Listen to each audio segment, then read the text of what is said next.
bright future. And Srimani garu,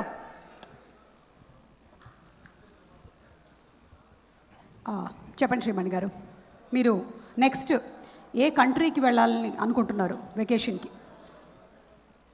A country కంటే యాక్చువల్గా అప్పుడెప్పుడో స్పెయిన్ వెళ్ళాను, తర్వాత ఎప్పుడో దుబాయ్ వెళ్ళాను. ఇప్పుడు దుబాయ్ స్పెయిన్ వెళ్ళడం అంత మంచిది కాదనిపిస్తుంది. So any country other than that fine for me. ఓకేనండి, అంటే నేనైతే ఇప్పుడు ఏం స్పాన్సర్ చేయట్లేదు, ఊరికే అడిగా. ఓకే, మాట్లాడండి, రండి. ఇక్కడికి వచ్చారనుకోండి కరెక్ట్గా, ఇక్కడి నుంచి మనకి నారా రోహిత్ గారు కరెక్ట్గా కనిపిస్తారు. ఇటు రండి, కొంచెం ముందుకు రండి. ఇప్పుడు మాట్లాడండి. ముందుగా ఇక్కడికి విచ్చేసిన అందరికీ శుభాకాంక్షలు అండ్ శుభాభివందనాలు. ఈ సినిమా జర్నీ గురించి చెప్పాలి అని అంటే ఫస్ట్ నేను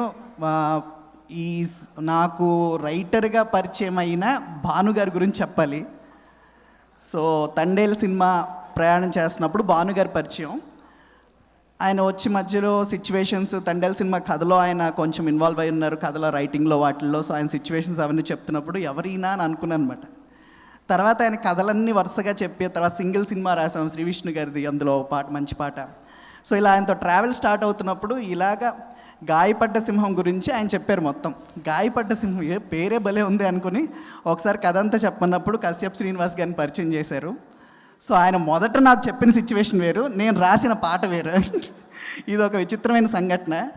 ఆ కథ అంతా విన్నప్పుడు చాలా బాగుంది అనిపించింది. దీన్ని ఎలా చేస్తారు, విజువల్స్ ఎలా ఉంటాయి, ఇమాజినేషన్ కూడా కొత్తగా ఉంది, కథ కొత్తగా ఉంది, పాయింట్ కొత్తగా ఉంది, హ్యూమర్ అదిరిపోయింది, విజువల్స్ ఎలా ఉంటాయని అనుకున్నప్పుడు వాళ్ళతో travel చేస్తున్నప్పుడల్లా enjoyed a lot.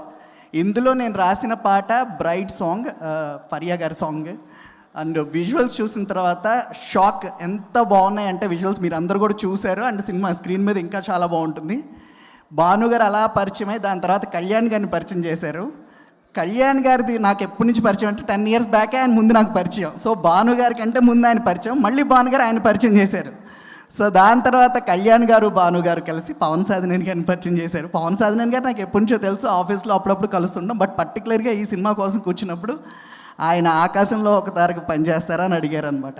So అలాగా ఆయనతో జర్నీ, ఆ జర్నీలో నుంచి గాయపడ్డ సింహం జర్నీ, ఇలా అన్నీ మొత్తం అంతా ఒక రౌండ్ ఆఫ్ అయ్యి it's a beautiful journey. So passionate people వీళ్ళందరూ, నేను వాళ్ళతో క్లోజ్గా వర్క్ చేశాను కాబట్టి నాకు తెలుసు.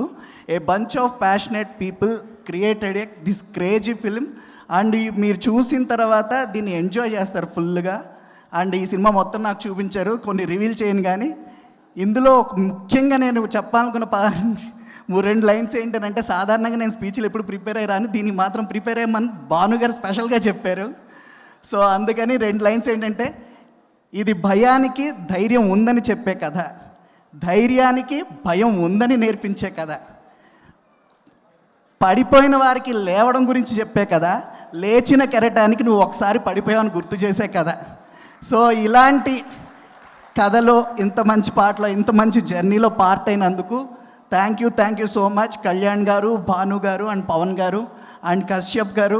మీ హ్యూమర్ టైమింగ్ అయితే అదిరిపోయిందండి. మీ డేట్స్ అన్నీ లాక్ చేసి పెట్టుకోండి, ఫ్యూచర్లో మీరు ఆర్టిస్ట్గా బాగా బిజీ అయిపోతారు, no doubt at all. And ఇందులో తర్వాత అండ్ శ్రీ విష్ణు గారి గురించి నేను చెప్పకూడదు ఇప్పుడే, సినిమాలో మాత్రం అదిరిపోద్ది అంతే. Next level film, you will all enjoy it and all the best to the team. And ముఖ్యంగా ఇంకొకటి చెప్పాల్సింది ఏంటంటే, స్వీకర్ అగస్తి గారు ఎంత మంచి మ్యూజిక్ చేశారని అంటే, it's a new age music, చాలా చాలా బాగా చేశారు. ప్రతి సాంగ్ కూడా చాలా బాగుంది, ఇంకా రావాల్సిన సాంగ్స్ ఉన్నాయి, అవన్నీ మీరు ఎంజాయ్ చేస్తారు. And BGMs also super. And all the best to Sweekar Agasthi garu, also all the best to the entire team. Thank you very much. Thank you so much Srimani garu, మీరు చెప్పిన